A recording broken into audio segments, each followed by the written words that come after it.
गुरुर्विष्णु गुरुर्देवो महेश्वरः गुरुर्साक्षात् परं ब्रह्म तस्मै श्रीगुरवे नमः। सदाशिवसमारम्भां शङ्कराचार्यमध्यमाम् अस्मदाचार्यपर्यन्तं वन्दे गुरुपरम्पराम्। ഓം ശ്രീ ലളിതാപരമേശ്വരിയെ നമഃ. ഇന്ന് തിരുവാതിര, ധനുമാസത്തിലെ തിരുവാതിര. ആർത്തവകാരിണകളായിട്ടുള്ള,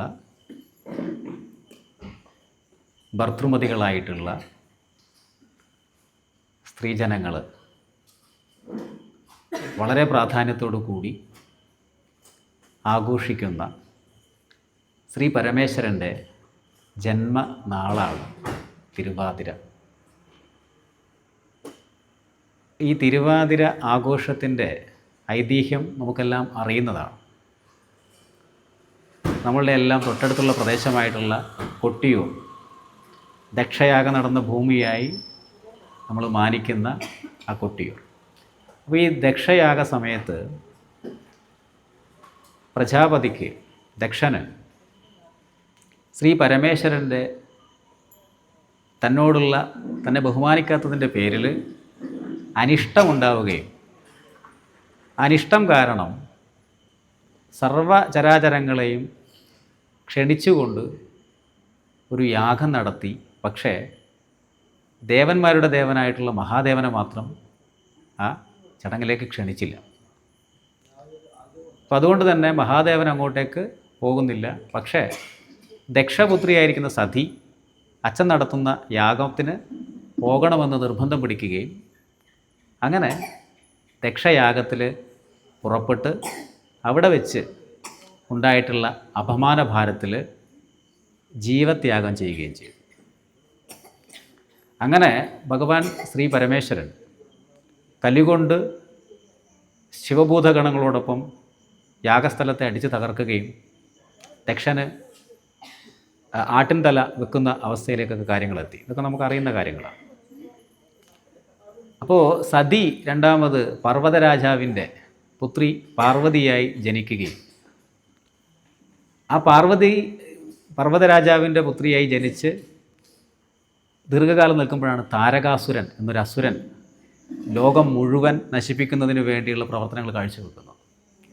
അപ്പോൾ ശിവപുത്രനാൽ മാത്രമേ താരകാസുരനെ വധിക്കാൻ കഴിയുകയുള്ളൂ എന്ന് വന്നപ്പോൾ കാലാകാലങ്ങളായി ശിവനെ ഭർത്താവായി ലഭിക്കണമെന്ന് ആഗ്രഹിച്ചുകൊണ്ട് തപസ് ചെയ്ത പാർവതി ദേവിയെ മുൻനിർത്തി കാമദേവനെ ആയുധമാക്കിക്കൊണ്ട് ഒരു തന്ത്രം അരങ്ങേറുന്നു. അപ്പോൾ ഈ കാമദേവൻ തൻ്റെ ബാണങ്ങൾ അയച്ചുകൊണ്ട് മഹാദേവൻ്റെ തപസ്സിൽ നിന്ന് ഇളക്കുകയും തപസ്സിൽ നിന്ന് ഇളകിയ ഉടനെ തന്നെ അതീവ സുന്ദരിയായിരിക്കുന്ന പാർവതി ദേവിയിൽ അനുരക്തനായി ഭഗവാൻ സുബ്രഹ്മണ്യന് ജന്മം കൊടുക്കുകയും ചെയ്തു. പക്ഷേ അതിനു മുന്നേ തന്നെ വളരെ പെട്ടെന്ന് തന്നെ താനൊരു തപസ്യയാണ്, താനൊരു യോഗിയാണ് എന്ന തിരിച്ചറിവിലേക്ക് വന്ന ഭഗവാൻ ശ്രീ പരമേശ്വരൻ തൻ്റെ തൃക്കണ്ണ് തുറന്ന് കാമദേവനെ ഭസ്മമാക്കി നടന്നു.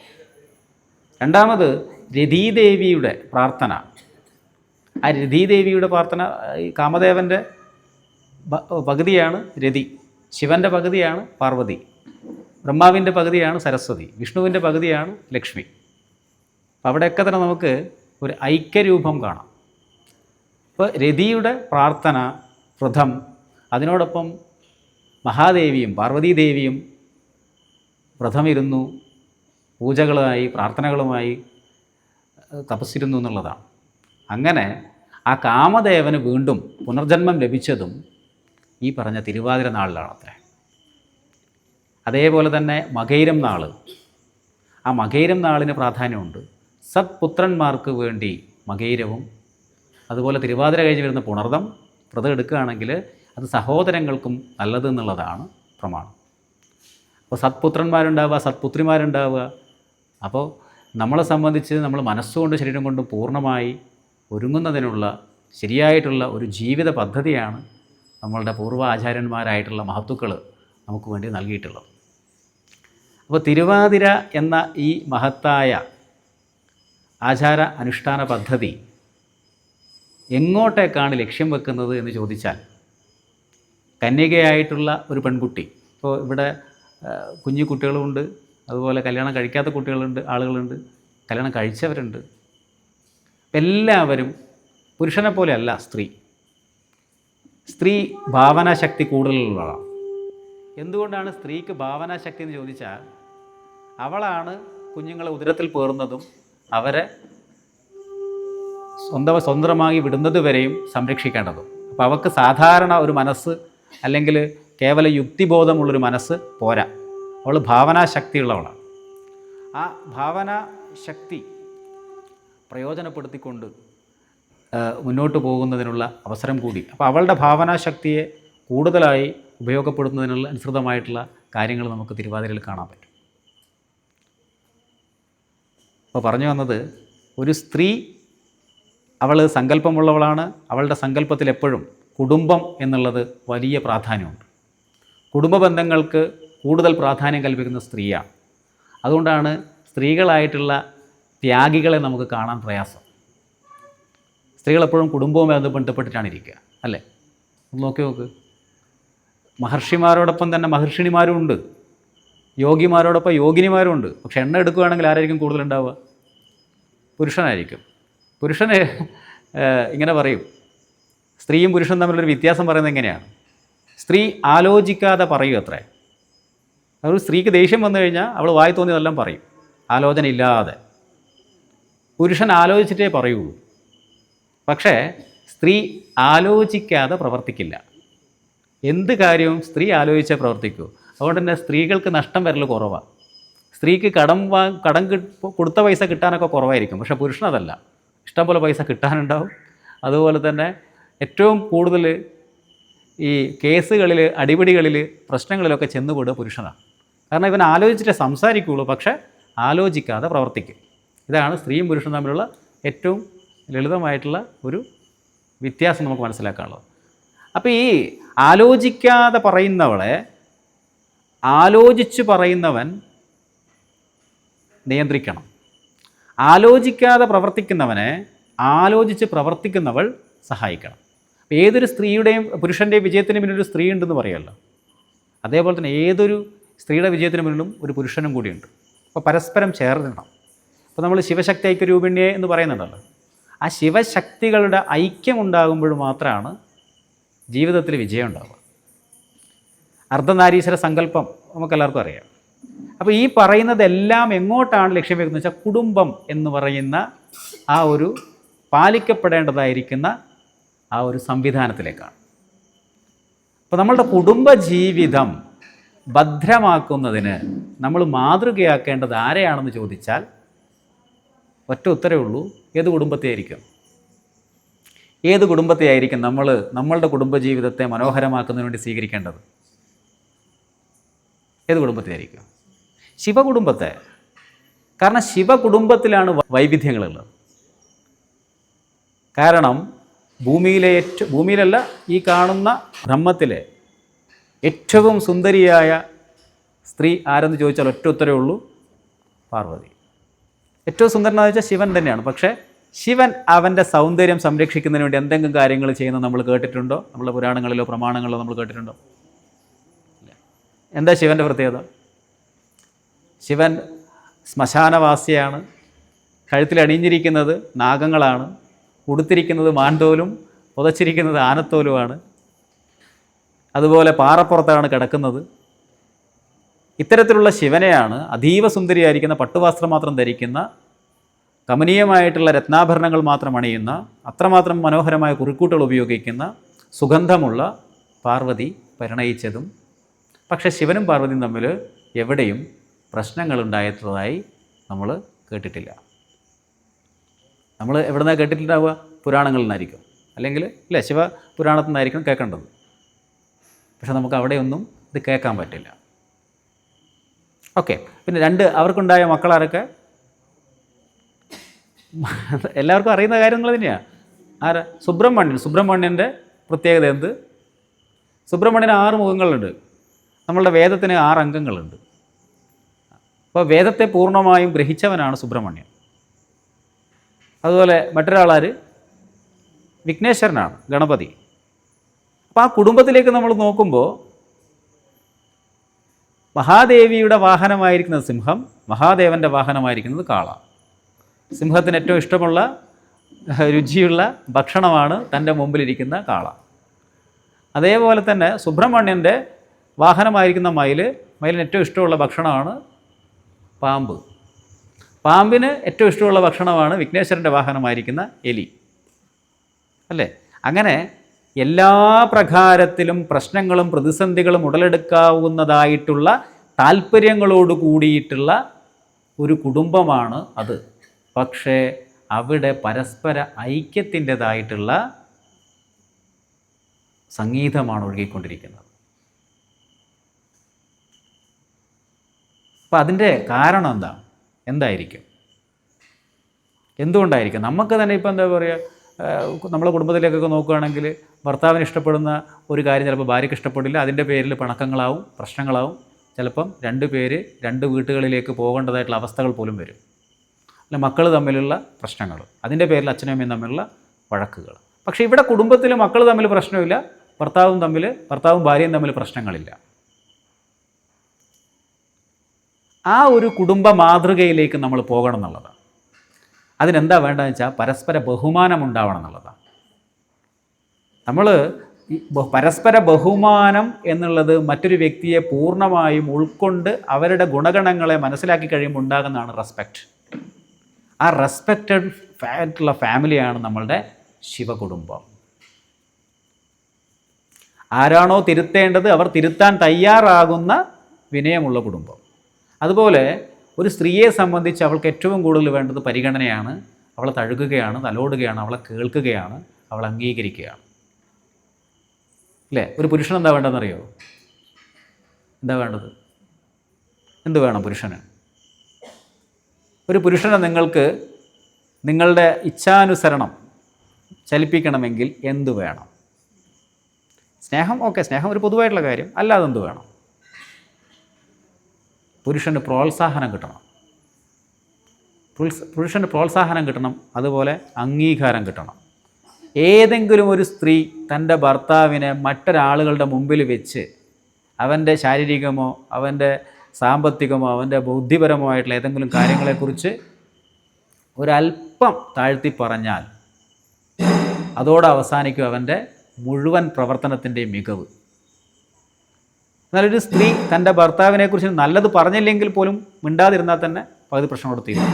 പക്ഷെ അവനെക്കുറിച്ച് നല്ലൊരു വാക്ക് സ്തുതിച്ച് പറയാൻ സാധിച്ചാൽ അവന് സർവ്വലോകങ്ങളിലും പ്രശോഭിക്കാൻ കഴിയും എന്നുള്ളതാണ്. കാരണം ഈ പറയുന്ന ജടാധാരിയായിരിക്കുന്ന, കബർദ്ധം എന്നാണ് ജടയുടെ പേര്, ആ ജടാധാരിയായിരിക്കുന്ന ഇത്തരത്തിലുള്ള മൃഗങ്ങളുടെ ചർമ്മം അണിഞ്ഞിരിക്കുന്ന, നാഗത്തെ അണിഞ്ഞിരിക്കുന്ന, ചുടലഭസ്മം പൂശിയിരിക്കുന്ന നല്ല സ്വർണത്തിൻ്റെ നിറമാണത്രേ മഹാദേവന്. പക്ഷെ മഹാദേവൻ്റെ നിറം നമ്മൾ കാണുന്ന നീലയായിട്ടല്ലേ. അതെന്താ വെച്ചാൽ ചാരം വാരി തേച്ചിട്ടുള്ള നിറം കൊണ്ടാണ്. സൂര്യനെ തോൽപ്പിക്കുന്ന നിറമാണെന്ന് പറയുന്നത്. പറയുന്നതൊക്കെ ശിവപുരാണത്തിലാണ് അദ്ദേഹത്തിൻ്റെ നിറത്തെക്കുറിച്ചൊക്കെ പറയുന്നത്.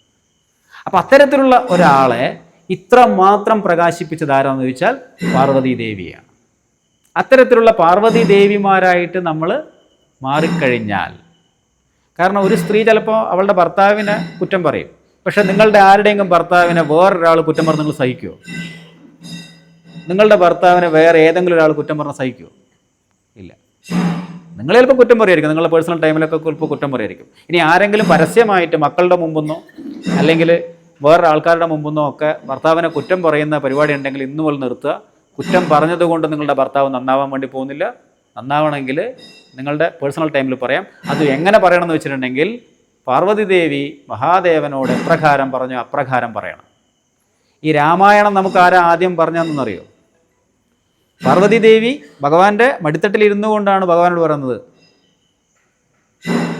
പരമപുരുഷാർത്ഥം നേടുന്നതിന് വേണ്ടി ഞങ്ങൾ എന്ത് ചെയ്യണം? അപ്പോൾ രാമനെ ഭജിക്കണം എന്ന് പറഞ്ഞു. അപ്പോഴാണ് രാമായണം വരുന്നത്, ഇല്ലേ? അതുപോലെ നമ്മളിപ്പോൾ ഞാനൊക്കെ ഉപാസന ചെയ്തുകൊണ്ടിരിക്കുന്ന യോഗാശാസ്ത്രത്തെ പകർന്നത് ആരാ? മഹാദേവന. ആരാ കാരണം? മഹാദേവിയ. കണ്ട, അവൻ്റെ കഴിവിനെ അവൾ കറന്നെടുത്തു എന്നുള്ളതാണ്. അപ്പോൾ നമ്മളുടെ ഭർത്താവിൻ്റെ കഴിവിനെ കറന്നെടുക്കേണ്ടത് ഭാര്യയാണ്. അല്ലെങ്കിൽ തേച്ച് മിനുക്കിയെടുക്കേണ്ടത് ഭാര്യയാണ്. 10 ആളുകളുടെ മുമ്പിൽ ഭർത്താവ് ആ പൂർണ്ണ പ്രഭയോടുകൂടി നിൽക്കണമെങ്കിൽ അതിന് കാരണക്കാരിയാവേണ്ടത് ഭാര്യയാണ്. അതേപോലെ തന്നെയാണ് നാട്യശാസ്ത്രത്തെ തന്നിരിക്കുന്നത്. അതുപോലെ എല്ലാ പ്രകാരം ശാസ്ത്രങ്ങളും വന്നിരിക്കുന്നത് ആ മഹാദേവനിൽ നിന്നാണ്. സർവ്വതന്ത്രങ്ങളുടെയും അടിസ്ഥാനവും ആ മഹാദേവനാണ്.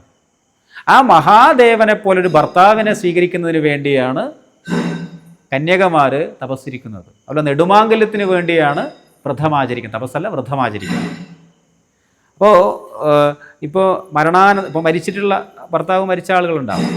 അവരെ സംബന്ധിച്ച് വ്രതം എടുക്കണം നിർബന്ധമില്ല. പക്ഷെ അവരുടെ ഉള്ളിൻ്റെ ഉള്ളിൽ ആ ഒരു ഭർത്താവിൻ്റെ ആത്മാവിനെക്കുറിച്ചുള്ള അല്ലെ സ്മരണയെക്കുറിച്ചുള്ളത് വരുമ്പം തന്നെ അവർക്കൊരു സുഖമുണ്ടാകും. ചില ഈ ഭർത്താവൊക്കെ മരിച്ചു പോയിട്ടുള്ള സ്ത്രീകളൊക്കെ രാത്രി കിടക്കുമ്പോൾ ഭർത്താവിൻ്റെ പുതപ്പോ അല്ലെങ്കിൽ ഒരു ഷർട്ടൊക്കെ ഇട്ട് കിടക്കുമെന്ന് പറയും. അതൊരു മനഃശാസ്ത്രമാണ് അത്രേ. അത് ഇട്ട് കഴിയുമ്പോൾ അവർക്കൊരു കോൺഫിഡൻസ് വരും. ആ ഒരു നെഞ്ചിലെ ചൂടും അതുപോലെ ചേർത്ത് പിടിക്കാൻ ഒരാളുടെന്നുള്ള ഉറപ്പൊക്കെ അപ്രകാരത്തിലുള്ള ഒന്നാണ്. നമ്മൾ ലോകത്തിൽ എവിടെ തിരിഞ്ഞു നോക്കിയാലും ഭാരതത്തിൻ്റെ അത്രയും സുശക്തമായിട്ടുള്ള കുടുംബബന്ധം വേറെ എവിടെയും ഇല്ല എന്നുള്ളതാണ്. ആ കുടുംബബന്ധം അങ്ങനെ ആവാനുള്ള കാരണം നമ്മുടെ സംസ്കൃതിയുടെ മഹത്വമാണ്. സംസ്കൃതിയുടെ ആ ഒരു മഹത്വം. പക്ഷെ ആ സംസ്കൃതിയുടെ മഹത്വമൊക്കെ നഷ്ടപ്പെട്ടുകൊണ്ടിരിക്കുന്നുണ്ട് വർത്തമാന കാലഘട്ടത്തിൽ. അപ്പോൾ അത് നഷ്ടപ്പെട്ടു പോകുന്നതിനെക്കുറിച്ച് നമ്മൾ വേവലാതിപ്പെടുകയൊന്നും വേണ്ട. നമ്മൾ നമ്മളെ കാര്യം നോക്കുക. നമ്മൾ കൃത്യമായിട്ട് ഈ പറഞ്ഞ കാര്യങ്ങളൊക്കെ ഫോളോ ചെയ്യുകയാണെങ്കിൽ നമ്മളുടെ മക്കളെ നമുക്ക് നന്നാക്കിയെടുക്കാൻ പറ്റും. അപ്പുറത്തെ വീട്ടിലെ ആളുകളെ നോക്കി അവരെ കണ്ടു പഠിക്കുക, ഇവരെ കണ്ടിരുന്ന് പഠിക്കുന്നത് പറയുന്നതിന് പകരം എന്നെ കണ്ട് പഠിക്കുമെന്ന് പറയണ്ട, ഞാൻ എന്താണെന്നുള്ളത് എന്നെ കാണിച്ചു കൊടുത്താൽ തന്നെ മക്കളിൽ മാറ്റം ഉണ്ടാവുമെന്നുള്ളതാണ്. അപ്പോൾ ഇന്ന് ഡിവോഴ്സ് കേസുകളൊക്കെ വളരെ ശക്തമായി നടക്കുന്നുണ്ട്. പക്ഷേ പാർവതി ദേവീൻ്റെ മരണത്തിന് ശേഷം അതിനേക്കാൾ സുന്ദരിയായ പെണ്ണുണ്ടോ എന്ന് അന്വേഷിച്ച് നടക്കുകയല്ല ഭഗവാൻ ചെയ്തത്. എന്ത് ചെയ്തു? ഭഗവാൻ തപസ്സിരുന്നുള്ളത്. അതുപോലെ തന്നെ അനുരക്തനായ പുരുഷനെ തന്നെ വരിച്ചെങ്കിൽ മാത്രമേ എനിക്ക് സംതൃപ്തി ഉണ്ടാകൂ എന്നുള്ള ഒറ്റ കാരണം കൊണ്ട് ദേവി ഈ ഭഗവാന് വേണ്ടി തപസ് ചെയ്തു എന്നുള്ളതാണ്. കൊട്ടാരത്തിലുള്ള മുഴുവൻ ആളുകളും പറഞ്ഞു ഈ പറഞ്ഞ ശ്മശാനവാസിനെ കല്യാണം കഴിക്കണോ. പക്ഷെ അവൾക്ക് ബോധ്യം ഉണ്ടായിരുന്നു അവനെ കല്യാണം കഴിച്ചാലേ കാര്യമുള്ളൂ. കാരണം പക്ഷെ അവൾ കല്യാണം കഴിച്ചതോ ഇപ്പം കണ്ട ഇഷ്ടത്തിനോ കണ്ണിറുക്കി കാണിച്ചതിൻ്റെ സന്തോഷത്തിലൊന്നുമല്ല, അല്ലെങ്കിൽ അവളെക്കുറിച്ച് പുകഴ്ത്തിപ്പാടിയതിൻ്റെ സന്തോഷത്തിലോ അല്ല. അവൾക്ക് അനുയോജ്യനായ ഭർത്താവാണെന്ന് അവൾ തപസ് ചെയ്ത് അവളുടെ ഉപബോധ മനസ്സിൽ രൂപപ്പെട്ടതിൻ്റെ അടിസ്ഥാനത്തിലാണ്. അപ്രകാരത്തിലുള്ള മാറ്റത്തിലേക്ക് നമ്മൾ പോകുന്നതിന് കാരണമാണ്. അങ്ങനെ ഉള്ള ഒരു കുടുംബം, അച്ഛനെ അംഗീകരിക്കുന്ന മക്കളും മക്കളെ അംഗീകരിക്കുന്ന അച്ഛനും, മക്കളെ തിരുത്തുന്ന അച്ഛനും മക്കളെ രക്ഷിക്കുന്ന അച്ഛനും, അച്ഛനെ തിരുത്തുവാനുള്ള ശേഷിയുള്ള മക്കളും. അച്ഛനെ തിരുത്തുക എന്ന് വെച്ചിട്ടുണ്ടെങ്കിൽ അച്ഛനെ ഡയറക്റ്റ് തിരുത്തല്ല. ഈ ശ്രീ മുരുകൻ്റെ പറയുന്നുണ്ട് അച്ഛനെ ശരി ദോഷം വരുന്നുണ്ട് എന്ന് പറയും. അച്ഛൻ പറയും എന്നെ ശരിക്ക് ബാധിക്കാൻ പറ്റില്ല എന്ന് പറയും. അവസാനം അച്ഛൻ പോയിട്ട് ഓവിനുള്ളിൽ ഒളിക്കും. ഓവിനുള്ളിൽ ഒളിച്ചു കഴിയുമ്പം ഇവനോട് മുരുകനോട് പറയും നിൻ്റെ എല്ലാം പ്രവചനം തെറ്റായിപ്പോയി, കാരണം എന്നെ ശരിക്കൊന്നും ചെയ്യാൻ പറ്റില്ല എന്ന് പറഞ്ഞു. ദേവദേവനായിരിക്കുന്ന അങ്ങ്, മഹാദേവനായിരിക്കുന്ന അങ്ങ് ഓവിൻ്റെ ഉള്ളിൽ ഒളിച്ചില്ലേ, അതിനേക്കാൾ വലിയൊരു ദോഷം എന്താണെന്ന് ചോദിക്കുന്നു. അത്രമാത്രം സംവാദക്ഷമത ആ കുടുംബത്തിലുണ്ട് എന്നുള്ളതാണ്. അപ്പോൾ നമ്മളെ കുടുംബത്തിൽ നമ്മൾ പരസ്പരം സംസാരിക്കുന്നില്ലെങ്കിൽ, പരസ്പരം ചേർത്ത് പിടിക്കുന്നില്ലെങ്കിൽ, പരസ്പരം അംഗീകരിക്കുന്നില്ലെങ്കിൽ കുടുംബത്തിൽ പ്രശ്നങ്ങളും പ്രതിസന്ധികളും ഉണ്ടാകും. അപ്പോൾ നിങ്ങളെ മക്കളെ കെട്ടിപ്പിടിക്കുക, ഭർത്താവിനെ കെട്ടിപ്പിടിക്കുക, ഭാര്യയെ കെട്ടിപ്പിടിക്കുക, പരസ്പരം എത്രത്തോളം നിങ്ങൾക്ക് ചേർത്ത് പിടിക്കാൻ കഴിയുമോ ചേർത്ത് പിടിക്കുക, എത്രത്തോളം നിങ്ങൾക്ക് പരസ്പരം കേൾക്കാൻ സാധിക്കുമോ അത്രത്തോളം കേൾക്കുക, പറയേണ്ടത് മാത്രം പറയുക. പലപ്പോഴും കുടുംബജീവിതത്തിൽ പ്രശ്നങ്ങൾ വരുന്നതിൻ്റെ കാരണം ചില ഹമ്മിങ് സൗണ്ടുകളാണ്. ഹമ്മിങ് സൗണ്ട് വെച്ചാൽ ഈ സൗണ്ട് വരാം, സൗണ്ട് വരാം, ഇങ്ങനെയുള്ള കുറേ ശബ്ദങ്ങൾ എന്ത് ചെയ്യും? പ്രകോപനം ഉണ്ടാക്കും. ആണോ അല്ലയോ? ഭാരതീയ ആധ്യാത്മികം എന്ന് പറഞ്ഞാൽ മനഃശാസ്ത്രമാണ്. അവനവനെ മനസ്സിലാക്കുക എന്നുള്ളതിനേക്കാൾ വലിയൊരു പാഠമില്ല. അവനവനെ മനസ്സിലാക്കുക എന്നുള്ളതാണ് ഏറ്റവും പരമമായിട്ടുള്ള അറിവ്. ആ അറിവിലേക്ക് നമ്മളെ നയിക്കുന്നതിന് വേണ്ടിയാണ് ഇത്തരത്തിലുള്ള സംവിധാനങ്ങളെല്ലാം തന്നെ എന്ന് മനസ്സിലാക്കുക. അതിന് നമുക്ക് ആ തിരുവാതിര വ്രതം എന്ന് പറയുന്നത് ഈ പറഞ്ഞ സത്സന്ധാനത്തിന് വേണ്ടി കൂടിയുള്ളതാണ്. അപ്പം ഇപ്പം നമ്മളെ മക്കളൊക്കെ ഏതെങ്കിലും തരത്തിൽ കുടുംബത്തിലേക്ക് ശ്രദ്ധിക്കുന്നില്ല, സമൂഹത്തിന് ഗുണം ചെയ്യുന്നില്ല എന്നൊക്കെ കണ്ടു കഴിഞ്ഞാൽ അവർക്ക് വേണ്ടി കൂടിയാണ് നമ്മളുടെ ഈ വ്രതം. അപ്പോൾ എന്താ കാര്യം എന്നറിയോ? ലോ ഓഫ് അട്രാക്ഷൻ കേട്ടിട്ടുണ്ടോ നിങ്ങൾ? ആകർഷണ നിയമം.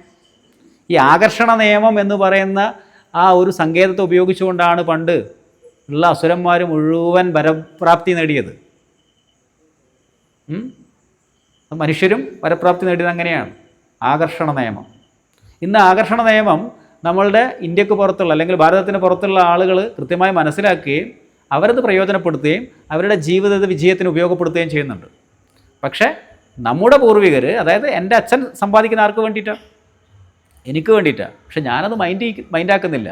അവിടെ കാട് പിടിച്ച് കയറി കഴിഞ്ഞപ്പോൾ എന്ത് ചെയ്തു, ഇത് പിന്നെ പൊതുഭൂമിയാണെന്ന് പറഞ്ഞ് പുറത്തുള്ള ആൾക്കാർ വന്ന് അവിടെ താമസിക്കുകയാണ്. അവർ താമസിക്കുമ്പോൾ ഞാൻ പോയി ചോദിക്കുക, എന്താ ഇങ്ങനെ സംഭവം? നീ അവിടെ ഇവിടെ താമസിച്ചെന്ന് പറയുന്നത് എൻ്റെ അടുത്ത്. പക്ഷെ എൻ്റെ ഭൂമിയാണത്. അപ്പോൾ മറ്റുള്ളവർ വന്നത് കയ്യേറിപ്പോയി. പക്ഷെ കയ്യേറുന്ന വാക്കൊക്കെ ശരിയല്ല, പക്ഷേ ഒരു ഉദാഹരണത്തിന് പറയാം. അവരത് ഉപയോഗിച്ചിട്ടുണ്ട്, ലോകം മുഴുവൻ അവർ വെട്ടിപ്പിടിച്ചുകൊണ്ടിരിക്കുന്നു. അപ്പം നമുക്കും ഇത് ഉപയോഗിക്കാൻ പറ്റണം. അപ്പം ഞാൻ എൻ്റെ മക്കൾക്ക് വേണ്ടി, മക്കളുടെ നന്മയെ കരുതി ഞാൻ ഇന്ന് മകയിരത്തിന് വ്രതമെടുക്കുകയാണെന്ന സങ്കല്പത്തോടുകൂടി നമ്മൾ പ്രവർത്തിക്കുമ്പോൾ നമ്മളുടെ ആ മനസ്സിലുള്ള സങ്കല്പത്തിൻ്റെ ശക്തി കൊണ്ട് നമ്മളുടെ മക്കളുടെ മുഴുവൻ പ്രവർത്തനങ്ങളും അനുകൂലമായി തീരും. എൻ്റെ ഭർത്താവിന് വേണ്ടി, അല്ലെങ്കിൽ നല്ലൊരു ഭർത്താവിന് ലഭിക്കുന്നതിന് വേണ്ടി ഞാൻ തിരുവാതിര വ്രതം അനുഷ്ഠിക്കുകയാണെന്ന ആ സങ്കല്പം, അതിൻ്റെ ആ ഒരു തീക്ഷ്ണത, അതിൻ്റെ ആ ഒരു പവിത്രത മികച്ച ഭർത്താവിനോടൊപ്പം ജീവിക്കുവാനുള്ള നമ്മളുടെ ആഗ്രഹ സമ്പൂർത്തീകരണത്തിന് കാരണമാകും. അതുപോലെ നമുക്ക് ഭർത്താവും മക്കളും മാത്രം പോരല്ലോ, നമുക്ക് സഹോദരങ്ങൾ വേണമല്ലോ, ബന്ധുക്കൾ വേണമല്ലോ. ആ ബന്ധുക്കൾക്ക് വേണ്ടി ഞാനെന്ത് പുണർന്നാളിൽ വ്രതം എടുക്കുകയാണെന്നുള്ള സങ്കല്പം, ആ സങ്കല്പത്തിൻ്റെ പവിത്രതയാണത്. പിന്നെ കാർത്യായനി വ്രതം അനുഷ്ഠിച്ചിട്ടുണ്ട് ആര്? ഗോപികമാർ. ആർക്ക് വേണ്ടി? ഭഗവാൻ ശ്രീകൃഷ്ണന് വേണ്ടി. കണ്ടോ, ഇവിടെ ശൈവവും വൈഷ്ണവും എല്ലാം ഒന്നാണ്. കാരണം എന്തുകൊണ്ടാണ് ഈ ദിവസം തന്നെ അവരെടുത്തത്, ആ കാർത്യായനി വ്രതം എടുത്തത് എന്തുകൊണ്ടാണ്? ഭഗവാനെ അവരാണത്ര ആദ്യമായിട്ട് ഇത് ചെയ്തത്. പിന്നെ ദേവി പാർവതി എപ്പോഴും അത് ചെയ്യും. ഇപ്പോൾ കാർത്യായനി വ്രതം അനുഷ്ഠിച്ച ദിവസം കൂടിയാണെന്ന്. ഒരേ സമയം നമുക്ക് ശൈവവും വൈഷ്ണവുമായിട്ടുള്ള ചൈതന്യത്തെ സ്വജീവിതത്തിലേക്ക് സ്വാംശീകരിക്കാൻ കിട്ടുന്ന അവസരമാണ്. അപ്പോൾ നമുക്ക് ഇത്രയും വലിയ ഒരു പുകൾപ്പെട്ട ഭഗവതി ക്ഷേത്രത്തിൽ തിരുവാതിര ആഘോഷം കെങ്കേമമായി നടത്തണം. പിന്നെ ഒരു സ്റ്റെപ്പ് വെച്ചാലേ രണ്ടാമത്തെ സ്റ്റെപ്പ് വെക്കാൻ പറ്റുന്നുള്ളതുകൊണ്ട് ആദ്യമായിട്ട് ഈ വർഷം തോന്നുന്നു അല്ലേ തിരുവാതിര വ്രതം നമ്മൾ ആദ്യമായിട്ടല്ലേ ചെയ്തിട്ടുണ്ട് അല്ലേ? അപ്പോൾ ഇനി നമുക്ക് അടുത്ത വർഷം കൂടുതൽ മികച്ച രീതിയിൽ നമുക്ക് എല്ലാവരെയും സഹകരിപ്പിച്ചുകൊണ്ട് നമുക്ക് തിരുവാതിര ആഘോഷമാക്കി നടത്തണം. അതായത് എന്നാണോ തിരുവാതിര വ്രതം അനുഷ്ഠിക്കപ്പെടുന്നത്, തുടങ്ങുന്നത്, കാരണം അതിന് നാളെ തുടങ്ങിക്കഴിഞ്ഞാലാണ്. അപ്പോൾ നാളെ രാവിലെ 10 മണി കഴിഞ്ഞ് 36 മിനിറ്റ് വരെ തിരുവാതിര നക്ഷത്രമാണ്. അത് കഴിഞ്ഞിട്ട് തീർത്ഥം സേവിച്ചാൽ മാത്രമേ നിങ്ങളുടെ വ്രതം മുറിയുള്ളൂ കേട്ടോ. തിരുവാതിര വ്രതം മുറിയണമെങ്കിൽ നാളെ 10 മണി കഴിയും, രാവിലെ 10:32 36 ആണെന്ന് തോന്നുന്നു, അത് നോക്കിയിട്ട് പറഞ്ഞുതരാം. ആ സമയത്തേ കഴിയുള്ളൂ. ഈ തിരുവാതിരക്ക് വേറെ രസമുള്ള ഒരു ചൊല്ലെന്താണെന്നറിയാം? ചുടുക. എന്താ ചുടേണ്ടത്? കിഴങ്ങ്. പിന്നെയോ വെട്ടുക. എന്താ വെട്ടേണ്ടത്? കരിക്ക്. ആടുക. എന്താ ആടേണ്ടത്? തിരുവാതിര. അപ്പം നാടൻ ചൊല്ല്. ആദ്യം എന്താ പറഞ്ഞത്? ചുടുക, വെട്ടുക, പിന്നെ ആടുക. ഈ 3 കാര്യങ്ങൾ നമ്മൾ ഇതിനകത്ത് പ്രധാനമായിട്ടും വരണം. അതുപോലെ ദശപുഷ്പങ്ങൾ ചൂടിയിട്ടുണ്ടോ? ദശപുഷ്പങ്ങളൊക്കെ കൊണ്ടുവന്നിട്ടുണ്ടോ? ദശപുഷ്പങ്ങൾ ചൂടണം. കറുക, വിഷ്ണുക്രാന്തി, നിലപ്പന, ഇങ്ങനെയുള്ള കാര്യങ്ങളൊക്കെ ചൂടണം. അതേപോലെ തന്നെ ഈ എട്ടങ്ങാടി പുഴുക്കുണ്ടല്ലോ അല്ലേ? എട്ടങ്ങാടി നേദിച്ചോ? ഈ എട്ടങ്ങാടി എന്നെല്ലാം പറഞ്ഞാലേ ഈ യൗവനയുക്തകളായിട്ടുള്ള സ്ത്രീകളാണ് ഈ കിഴങ്ങ് വർഗ്ഗങ്ങൾ കഴിക്കേണ്ടത്. ഏറ്റവും കൂടുതൽ സ്ത്രീകൾക്ക് വരുന്ന അസുഖം എന്താ? ഏത് ഭാഗത്തിനായിരിക്കും സ്ത്രീകൾക്ക് പെട്ടെന്ന് അസുഖം വരിക? വയറിൻ്റെ പ്രശ്നം വരിക. ഈ വയറിൻ്റെ പ്രശ്നം വന്നാൽ എവിടെയാണ് ബാധിക്കുക? ഇവിടെ തലവേദന. വയറ് പ്രശ്നം വന്നാൽ തലവേദന ബാധിക്കും. തലവേദന വരുമ്പോൾ എന്താ വരിക? ദേഷ്യം വരും ഇല്ലേ? ദേഷ്യം വരുമ്പോൾ ഓട്ടോമാറ്റിക്കലി ദേഷ്യത്തിൻ്റെ കൂടെ വരുന്ന ആളാണ് വിഷമം. പിന്നെന്താ വരിക? ജലദോഷം, കഫക്കെട്ട്. കാരണം ദേഷ്യം വിഷമം വന്നു കഴിഞ്ഞാൽ പിന്നെ വരുന്നത് ഇങ്ങനെ സംഭവം വരും. ഇപ്പോൾ ഒന്നും വന്നിട്ടില്ല, ഞാൻ വെറുതെ ഇങ്ങനെ കാണിച്ചതാണ്. ഇയാൾ മൂക്കും തുടച്ചിട്ട് വിചാരിക്കണം. ഓക്കെ. അപ്പോൾ ഈ പറഞ്ഞ നമ്മൾ ഈ എട്ടങ്ങാടി ഉണ്ടല്ലോ, ചേമ്പ്, ചേന, മധുരക്കിഴങ്ങ്, പിന്നെയോ കൂർക്ക, പിന്നെയോ പഴം, പിന്നെന്തൊക്കെയാ? കാച്ചിൽ. കാച്ചിൽ, ചേന, ചേമ്പ് ആ വിഭാഗത്തിൽ പെടും. പിന്നെ മുതിര. ഈ സംഗതികളൊക്കെ ഉള്ള ഗുണം എന്താ അറിയുക? ഇതിനെല്ലാം ഫൈബർ അടങ്ങിയിട്ടുള്ള സാധനമാണ്. നമ്മൾ അരിഭക്ഷണം കഴിക്കാണ്ട് ഈ പറഞ്ഞ സംഗതി കഴിച്ച് കരിക്കും വെള്ളം കുടിച്ചാൽ വയറ് ശുദ്ധമാവും. വയറ് ശുദ്ധമായി കഴിഞ്ഞാൽ മലബന്ധമില്ലെങ്കിൽ രോഗമില്ല, രോഗമില്ലെങ്കിൽ പിന്നെ നമുക്കെന്താ പറയുക, വേറെ ഭയവും ഇല്ല, ഒരു തരത്തിലുള്ള ബുദ്ധിമുട്ടുകളുണ്ടാവില്ല. അപ്പം അതിനു വേണ്ടി കൂടിയാണ് ആ എട്ടങ്ങാടി കഴിക്കുന്ന പൂർണ്ണമായിട്ടുള്ള ആരോഗ്യ സംരക്ഷണത്തിന് ഉതകുന്നതായിട്ടുള്ളതാണ്.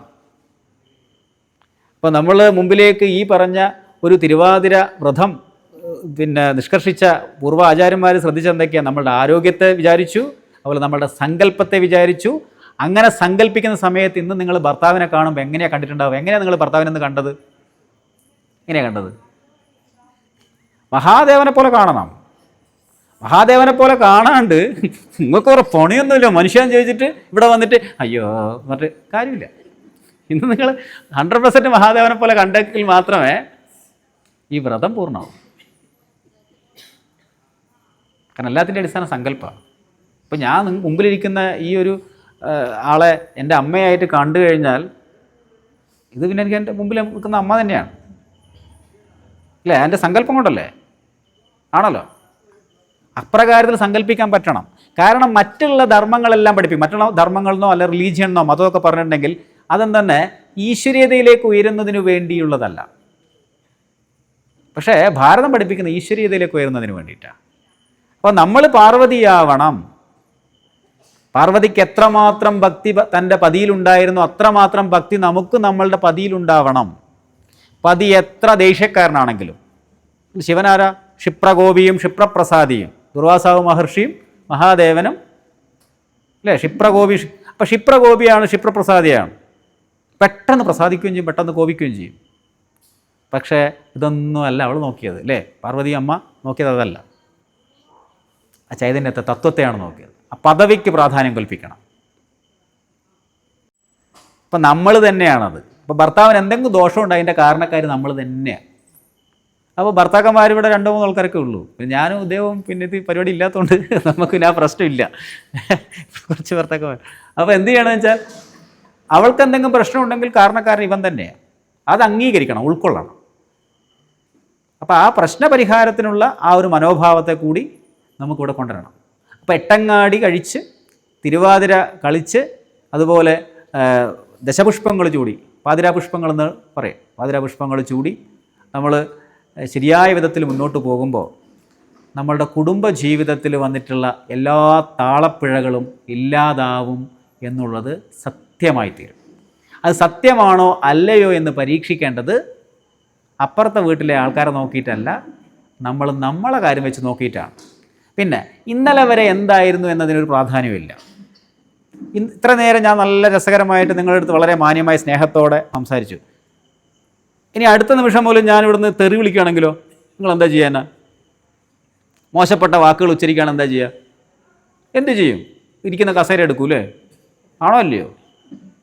ഇന്നലെ ഞാൻ എന്തായിരുന്നു എന്നുള്ളതിനൊന്നും കാര്യമില്ല. ഇപ്പം ഞാൻ എന്തെന്നുള്ളതിൽ മാത്രമേ കാര്യമുള്ളൂ. ഇന്നലെ വരെ ഞാൻ എൻ്റെ ഭർത്താവിനോട് അയ്യോ അങ്ങനെയൊന്നുമല്ലോ പെരുമാറരുത് എന്ന് വിചാരിച്ച് വിഷമിക്കണ്ട. ഇന്നു മുതൽ, ഈ നിമിഷം മുതൽ, ഇന്നലെ എൻ്റെ മക്കളോട് ഞാൻ ഇങ്ങനെയല്ലോ പെരുമാറിയതെന്ന് വിചാരിക്കണ്ട. ഈ നിമിഷം മുതൽ ചേർത്ത് പിടിക്കുക. അമ്മയുടെ നെഞ്ചിലെ ചൂടറിയട്ടെ മക്കൾ.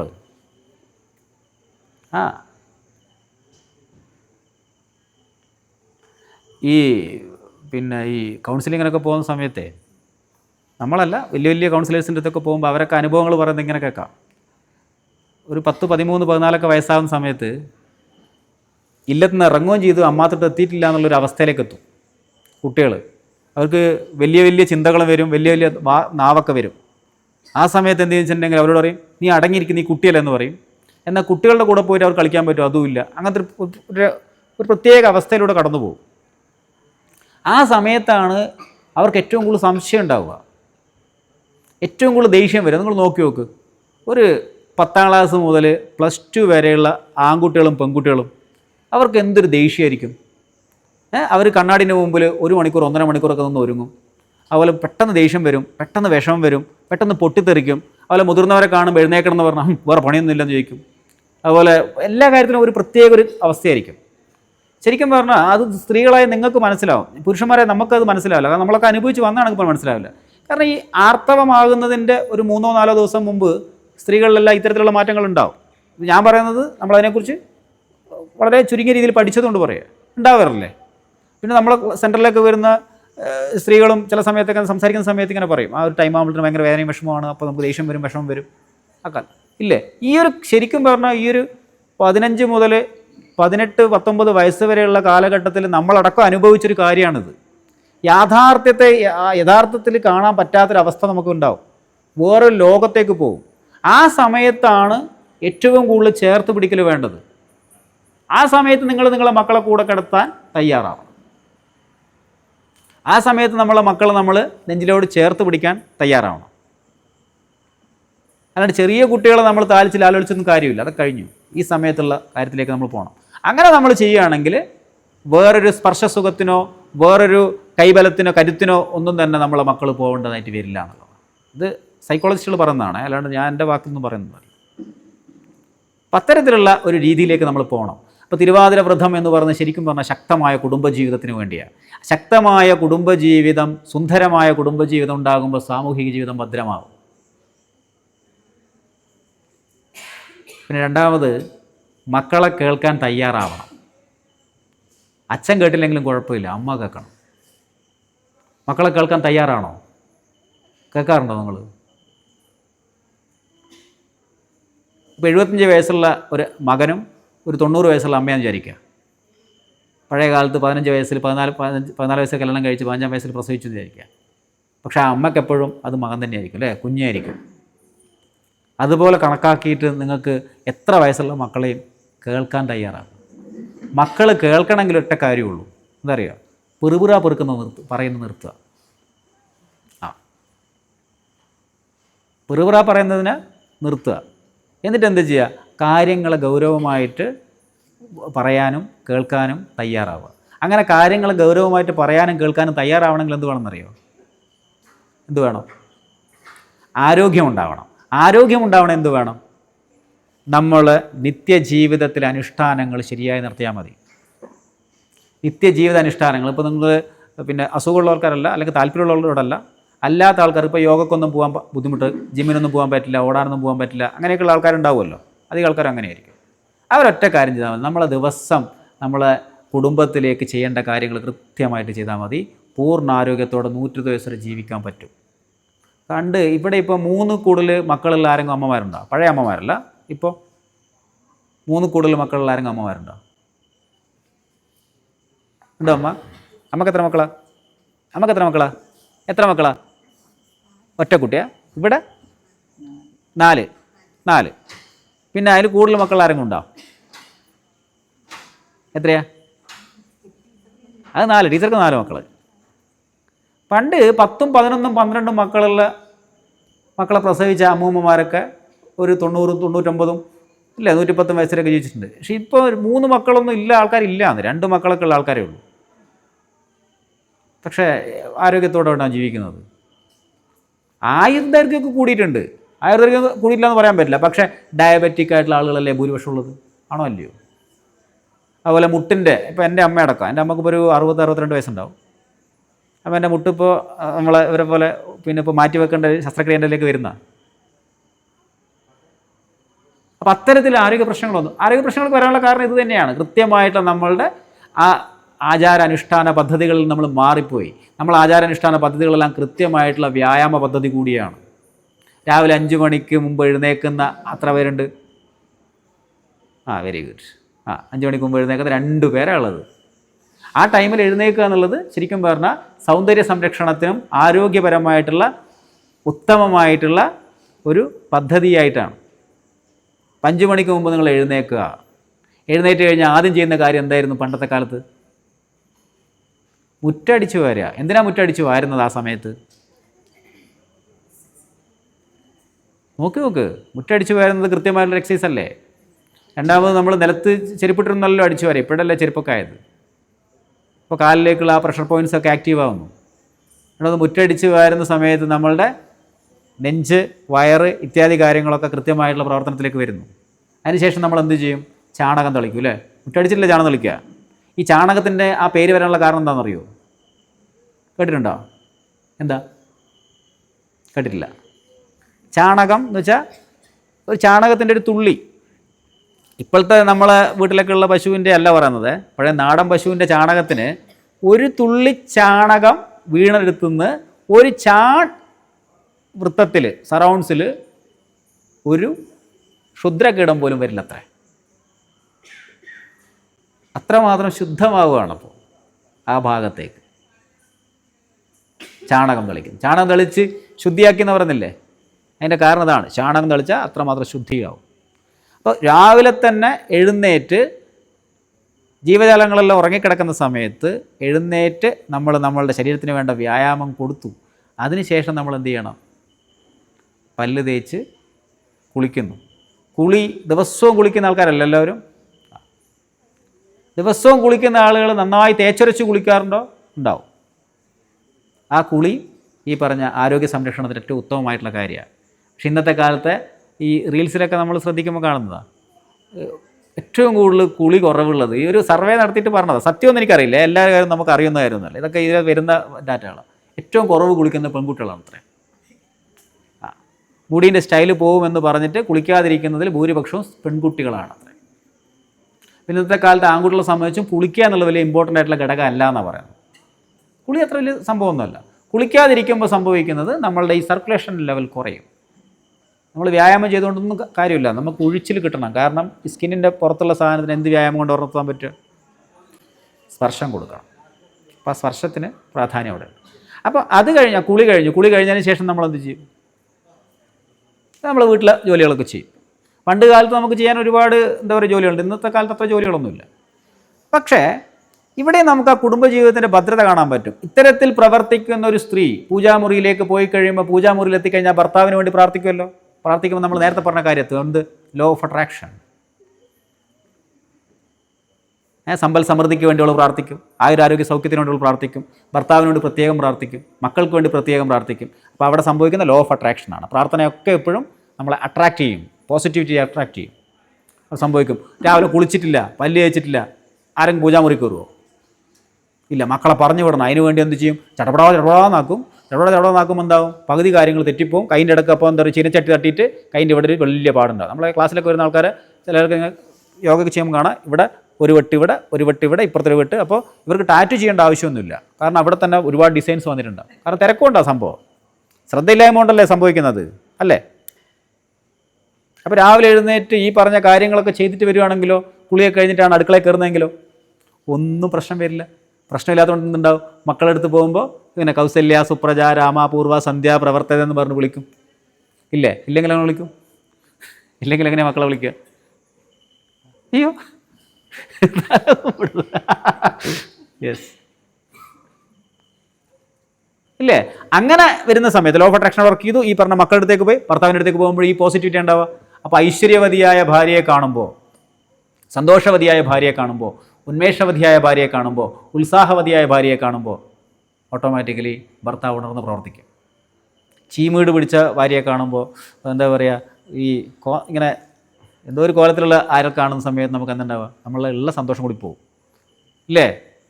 അത്രമാത്രം ഏകാഗ്രതയോടുകൂടി ഇത്തരത്തിലുള്ള ഒരു ഫാഷനും പരിഷ്കാരങ്ങളും ഇല്ലാത്ത മഹാദേവനെ ഈ സൗന്ദര്യം കൊണ്ടാണ് ദേവി പ്രവർത്തിപ്പിക്കുന്നത്. അവളുടെ പേരെന്താ? ശക്തി. ആ ശക്തിയാണോ നമ്മൾ നോക്കണം. എങ്കിലേ മഹാദേവനെ പോലെ നമ്മളെ ഭർത്താവാകൂ. ആണോ? അപ്പോൾ നിർബന്ധമായിട്ടും പറയുക, ഏറ്റവും സുന്ദരിയായിട്ട് നിങ്ങൾ നടക്കണം. എന്തെല്ലാം നിങ്ങൾക്ക് അണിയാൻ പറ്റുമോ അതെല്ലാം അണിയുക. അത് തേച്ചിട്ട് നാട്ടിൽ കണ്ട എന്താ പറയുക, ക്രീമുകൾ വാരി മുഖത്ത് തേച്ചിട്ട് പാടൊന്നും വരരുത്. വെളുക്കാൻ തേച്ച് പാണ്ടാവരുതെന്ന് പറയില്ലേ? അല്ലാതുള്ള എല്ലാ കുറിക്കൂട്ടുകളും നിങ്ങൾക്ക് ഉപയോഗിക്കാം. കാരണം സ്ത്രീ ഒരുങ്ങണം. എൻ്റെ ഒരു സ്കൂൾ മീറ്റിങ്ങിലേക്ക് പോകാമെന്ന് വിചാരിക്കുക. ഞാൻ ചെറിയ കുട്ടിയാണ്, സ്കൂൾ മീറ്റിലേക്ക് പോവുകയാണെങ്കിൽ എൻ്റെ അമ്മ നല്ല സാരി ഉടുത്തിട്ടാണ് വന്നതെങ്കിൽ, എൻ്റെ അമ്മ നല്ല ആഭരണങ്ങൾ ഇട്ടിട്ടാണ് വന്നതെങ്കിൽ, എൻ്റെ അമ്മ നല്ല വളയൊക്കെ ഇട്ടിട്ടാണ് വന്നതെങ്കിൽ എനിക്ക് പ്രത്യേക സന്തോഷം ഉണ്ടാവും, അല്ലേ? ടീച്ചർക്ക് അനുഭവിക്കൂലേ, അല്ലേ? അമ്മ ഒരു നൈറ്റി ഇട്ടിട്ടാണ് വരുന്നത്, ഒരു തോർത്ത് മാത്രമേ എടുത്തിട്ടുള്ളൂ, മുടിയൊക്കെ ഇങ്ങനെ വെച്ചിട്ടാണെങ്കിൽ എന്തുണ്ടാവും? ഒരു വിഷമം ഉണ്ടാവുമോ? അപ്പോൾ നമ്മൾ ആരെപ്പോലെ ആവണം? തിരുവാതിര വ്രതം എടുക്കുന്ന, അല്ലെ കാർത്തിയായനി വ്രതം എടുക്കുന്ന നമ്മൾ ആരെപ്പോലെ ആവണം? ദേവിയെ പോലെ ആവണം, പാർവതിയെ പോലെ ആവണം. അങ്ങനെ ഒരുങ്ങണം. മുഷിഞ്ഞ വസ്ത്രം ധരിക്കരുത്. കീറിയ വസ്ത്രം ധരിച്ചാലും കുഴപ്പമില്ല, പക്ഷെ വൃത്തി ഉണ്ടാവണം. അത് ഏറ്റവും ഭംഗിയായിട്ട് ഉടുക്കണം. അതിനൊക്കെയാണ് നമ്മളെ മുമ്പിൽ ദേവി ഇങ്ങനെ എന്താ പറയുക തിരുരൂപത്തെ നമുക്ക് ആചാര്യന്മാരുടെ കണ്ണുകൾക്ക് ദർശനം നൽകിക്കൊണ്ട് അവരുടെ വാക്കുകളിലൂടെ അവരുടെ എഴുത്തിലൂടെ നമ്മളുടെ മുമ്പിലേക്ക് വന്നിരിക്കുന്നത്. അല്ലാണ്ട് നമ്മൾ ആധ്യാത്മികമായി ഉണരണം എന്ന് പറഞ്ഞിട്ട് എല്ലാവരും എന്താ പറയുക കമ്മൽ ഉപേക്ഷിച്ച് മാല ഉപേക്ഷിച്ച് ഒന്നും നടക്കണ്ട. അങ്ങനെ ജീവിക്കുകയാണെങ്കിൽ നിങ്ങൾക്ക് ഇതുണ്ടാവാൻ പാടില്ല. എന്തുണ്ടാവാൻ പാടില്ല? ഭർത്താവിൻ്റെ കൈ പിടിക്കാൻ അവകാശമില്ല. ഭർത്താവിൻ്റെ കൈ പിടിക്കണമെങ്കിൽ പാർവതീ ദേവിയെ പോലെ അണിഞ്ഞൊരുങ്ങിക്കോളുക, സുന്ദരിയായിക്കോളുക. ഉറപ്പിച്ചാ? സുഗന്ധമുണ്ടാവണം. സുഗന്ധത്തിന് എന്തെങ്കിലും നിങ്ങൾ ഉപയോഗിക്കാറുണ്ടോ? നെന്മേനി വാകപ്പൊടി വാങ്ങി തേക്കണം. ഇത് ആധ്യാത്മികമായി പറഞ്ഞത് കേട്ടോ, അല്ലെങ്കിൽ വെറും ഭൗതികതൊന്നുമല്ല. ഇതിനകത്ത് മാത്രമേ അങ്ങോട്ട് എത്താൻ പറ്റൂ. അതുപോലെ നല്ല കളപ്പക്കൂട്ടുകളൊക്കെ ആണെങ്കിൽ തേക്കണം, സുഗന്ധമുള്ളത്. ഓക്കെ, എങ്കിലേ മക്കൾക്കും ഇഷ്ടം ഉണ്ടാവുള്ളൂ. മക്കളും അമ്മേൻ്റെ അടുത്ത് ചേർന്ന് നിൽക്കണമെങ്കിലേ. പിന്നെ അതുപോലെ വിദേശത്തൊക്കെ പോയ മക്കൾ പറഞ്ഞു കേട്ടില്ലേ, മുത്തശ്ശി ഉണ്ടാക്കുന്ന ഒരു മാങ്ങേൻ്റെ ഒരു മണം ഉണ്ടല്ലോ, അത് അല്ല അമ്മേൻ്റെ മണം, അച്ഛൻ്റെ മണം എന്നൊക്കെ പറഞ്ഞാൽ ഭയങ്കര വൈകാരികതയാണ്. അപ്പം അമ്മയ്ക്ക് അച്ഛനൊക്കെ ഒരു മണം ഉണ്ടാവണം, ആ സുഗന്ധമായിരിക്കണം. അതിലേക്ക് നമ്മൾ നയിക്കും ദേവി അല്ലേ? പുഷ്പങ്ങളൊക്കെ ചൂടുമ്പോൾ ശ്രദ്ധിച്ചു നോക്കൂ. അപ്പോൾ ഇത്തരത്തിലുള്ള ഒരു ശരിയായിട്ടുള്ള കുടുംബജീവിത പദ്ധതിയിലേക്ക് നമ്മളെ നയിക്കുന്നതിന് വേണ്ടിയിട്ടുള്ള ഒന്നാണ് ഈ പറഞ്ഞ പ്രധാനുഷ്ഠാനങ്ങളെല്ലാം. അപ്പോൾ ദേവി ആദിപരാശക്തിയുടെ ചൈതന്യവത്തായിരിക്കുന്ന കൺകണ്ട ദൈവമായിരിക്കുന്ന നമ്മളുടെ വള്ളിയൂർക്കാവിൽ അമ്മയുടെ മുമ്പിൽ വെച്ച് വളരെ ദൂരെ നിന്നുകൊണ്ട് വളരെ കുറച്ച് കാര്യങ്ങൾ മാത്രം അങ്ങോട്ട് പറഞ്ഞുകൊണ്ട് നമുക്കിവിടെ അവസാനിപ്പിക്കാം. എന്തെങ്കിലും ചോദിക്കാനുണ്ടെങ്കിൽ ചോദിക്കാം. വലിയ പ്രമാണങ്ങളെക്കുറിച്ചൊന്നും വലിയ അറിവൊന്നുമില്ല, എങ്കിലും അറിയുന്ന കാര്യങ്ങൾ പറയാം. ചോദിക്കാനുണ്ടോ? എന്ത് ചോദിക്കാനല്ലേ?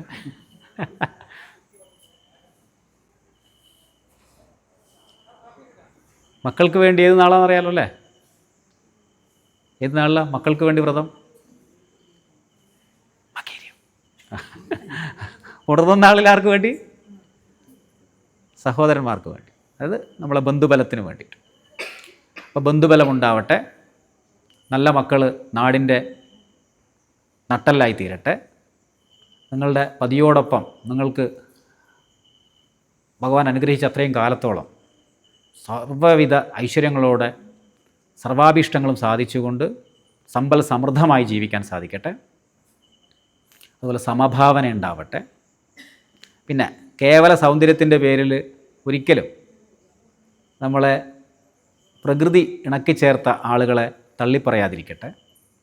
അതുപോലെ ഭർത്താവിന് എന്തെങ്കിലും അസുഖമോ ഭാര്യയ്ക്ക് എന്തെങ്കിലും വിഷമങ്ങളോ ഉണ്ടായിക്കഴിഞ്ഞാൽ അവിടെ നിന്ന് അവരെ തള്ളിക്കളഞ്ഞ് പുതിയൊന്നിലേക്ക് പോകുന്ന ശീലം, രീതി നമ്മുടെ ഭാരതീയമല്ല എന്നുകൂടി അറിയുക. പിന്നെ പറയേണ്ടത് വ്യക്തമായ ഭാഷയിൽ പറഞ്ഞ് മനസ്സിലാക്കി കൊടുക്കാൻ നമുക്ക് സമയമുണ്ടാവണം, ക്ഷമയുണ്ടാവണം. പിന്നെ അതിനനുയോജ്യമായിട്ടുള്ള, നമുക്ക് പറഞ്ഞു തീർക്കാൻ പറ്റുന്നില്ലെങ്കിൽ അതിനനുയോജ്യമായിട്ടുള്ള ആചാര്യന്മാരെയോ അല്ലെങ്കിൽ സാധനങ്ങളോ തേടണം. പിന്നെ രഹസ്യങ്ങൾ സൂക്ഷിക്കാൻ കഴിയണം. നിങ്ങൾക്ക് അട്രാക്ഷൻ ഉണ്ടാവണമെങ്കിൽ, നിങ്ങൾക്ക് ആകർഷണ ശക്തി ഉണ്ടാവണമെങ്കിൽ രഹസ്യങ്ങൾ സൂക്ഷിക്കാൻ കഴിവുള്ളവനാകണം. അവർ പറഞ്ഞ കാര്യം ഇവർ പറഞ്ഞ കാര്യം മുഴുവൻ അവരോടും പറയുന്ന രീതി തീർച്ചയായിട്ടും നമ്മളുടെ ആകർഷണീയതയെ ഇല്ലാതാക്കും, നമ്മളുടെ ആരോഗ്യത്തെ ഇല്ലാതാക്കും, നമ്മളുടെ ഐശ്വര്യങ്ങളെ കവർന്നെടുക്കും. പിന്നെ ഭാരതം പഠിപ്പിക്കുന്ന ഏറ്റവും വലിയ പാഠങ്ങളിലൊന്ന് പാത്രമറിഞ്ഞ് വേണം ദാനം ചെയ്യാൻ അല്ലെങ്കിൽ സമർപ്പിക്കാൻ. ഓരോ വ്യക്തിയുടെയും ജീവിത സാഹചര്യങ്ങളെക്കുറിച്ച് നമുക്ക് മനസ്സിലാക്കാൻ പറ്റുകയാണെങ്കിൽ അത് മനസ്സിലാക്കിക്കൊണ്ട് മാത്രമേ അവർക്ക് അനുയോജ്യമായിട്ടുള്ള വിഷയങ്ങൾ മാത്രം സംസാരിച്ചുകൊണ്ട് അനുയോജ്യമല്ല എന്ന് കണ്ടു കഴിഞ്ഞാൽ പറയാതിരിക്കാനുള്ള ക്ഷമയുണ്ടാവണം. ഇനി അവരെവിടെന്നെങ്കിലും അറിഞ്ഞ് വന്ന് പറയുകയാണെങ്കിൽ പോലും അത് ആദ്യമായി കേൾക്കുന്ന പോലെ കേൾക്കാൻ തയ്യാറാവണം. പിന്നെ പരീക്ഷണങ്ങളൊക്കെ ഒരുപാടുണ്ടാവും. അപ്പോൾ നമ്മളെ മാതൃസമിതിക്ക് ഒരുപാട് പരീക്ഷണങ്ങളുണ്ടാവും, നമ്മളുടെ ക്ഷേത്ര കമ്മിറ്റിക്ക് ഒരുപാട് പരീക്ഷണങ്ങളുണ്ടാവും, നമ്മളുടെ സൊസൈറ്റി ഒരു ഹൗസിംഗ് സൊസൈറ്റി ഉണ്ട്, അവിടെ പ്രശ്നങ്ങളുണ്ടാവും. പ്രശ്നങ്ങൾ എല്ലാ കുടുംബത്തിലുമുണ്ട്, എല്ലാ സമൂഹത്തിൻ്റെ എല്ലാ രൂപങ്ങളിലുമുണ്ട്. ഇതെല്ലാം തന്നെ നമുക്ക് പറഞ്ഞു തീർക്കാൻ പറ്റണം. ആ പറഞ്ഞു തീർക്കണമെങ്കിൽ നമ്മൾ കാണുന്നത് അതിൻ്റെ ഏറ്റവും വലിയ ലക്ഷ്യത്തെ ആയിരിക്കണം, മാർഗത്തെ കാണരുത്. മാർഗത്തിൽ മുള്ളും കല്ലും കാര്യങ്ങളൊക്കെ ഉണ്ടാവും. ശബരിമലക്കൊക്കെ പോകുമ്പോൾ കേട്ടിട്ടില്ലേ, കല്ലും മുള്ളും കാലുക്ക് മെത്തയാവണം. കാരണം എന്താ? ഞാൻ കാണാൻ വേണ്ടി പോകുന്ന അയ്യപ്പനെയാണ്. അയ്യപ്പൻ എന്ന തത്വത്തെയാണ് നമ്മൾ എടുക്കേണ്ടത്. അപ്പോൾ നമ്മൾ ഇവിടെ വരുമ്പോൾ ശ്രീ ഭഗവതിയെയാണ് നമ്മൾ കണക്കാക്കേണ്ടത്. ഭഗവതിക്കുള്ള സേവയായിട്ട് വേണം നമ്മളത് കണക്കാക്കാൻ. അങ്ങനെ കണക്കാക്കുമ്പോൾ നമുക്ക് എന്താ പറയുക, ഇവിടെ അങ്ങനത്തെ പ്രശ്നങ്ങളില്ല. അടുത്ത വർഷത്തേക്ക് നമുക്ക് 100 കണക്കിന് ആൾക്കാർ നമ്മളിവിടെ വരും. മികച്ച പ്രഭാഷകന്മാരെ കൊണ്ടുവരാൻ പറ്റും, മികച്ച പരിപാടി നടത്താൻ പറ്റും. നമ്മൾ ഒരുപാട് കുട്ടികളുണ്ട് ഇവിടെ, അവർക്കെല്ലാം ഈ ഒരു വേദിയല്ലാതെ മറ്റൊരു വേദിയില്ല. അപ്പോൾ അവരുടെ ആ ഒരു കലാപ്രകടനത്തിനുള്ള, നമുക്ക് സന്തോഷിക്കുന്നതിനുള്ള അവസരം ഇവിടെ നമുക്ക് അടുത്ത വർഷം ഇതിനും കൂടി ഒരുക്കാൻ പറ്റണം. നമ്മൾ 14 ദിവസങ്ങളിലൂടെ ആറാട്ട് മഹോത്സവം ഗംഭീരമായിട്ട് എല്ലാ പരിപാടിയും നടക്കുന്നുണ്ട്. അതേപോലെ ഓരോ ദിവസവും നമുക്കിവിടെ ആഘോഷിക്കാൻ പറ്റണം. ഓരോ ദിവസം ആഘോഷിക്കുന്ന സമയത്തും ഇന്ന് എനിക്ക് പറ്റുന്നില്ലെങ്കിൽ എൻ്റെ സ്ഥാനത്ത് നിന്നുകൊണ്ട് ചെയ്യാൻ പറ്റിയ ആളുകളെ നമുക്കിവിടെ വളർത്തിയെടുക്കാൻ പറ്റണം. അപ്പോൾ പരസ്പര ആ ഐക്യം ഉണ്ടാവട്ടെ. അതിവിടെ മാത്രമല്ല, എല്ലാ സ്ഥലങ്ങളിലേക്കും അതുണ്ടാവട്ടെ. അതിന് നമ്മളൊരു നല്ല മാതൃകയായി തീരട്ടെ. അപ്പോൾ നമുക്ക് ഇന്നത്തെ ഈ ഒരു സെഷൻ, പ്രഭാഷണമൊന്നും ആരും വിശേഷിപ്പിക്കരുത്, പ്രഭാഷണമൊന്നുമല്ല, നമ്മളിങ്ങനെ ഒരുമിച്ച് സംസാരിച്ച് കുറച്ച് കാര്യങ്ങളൊക്കെ. അപ്പോൾ അവസാനിപ്പിക്കാം. ശാന്തി പാഠം.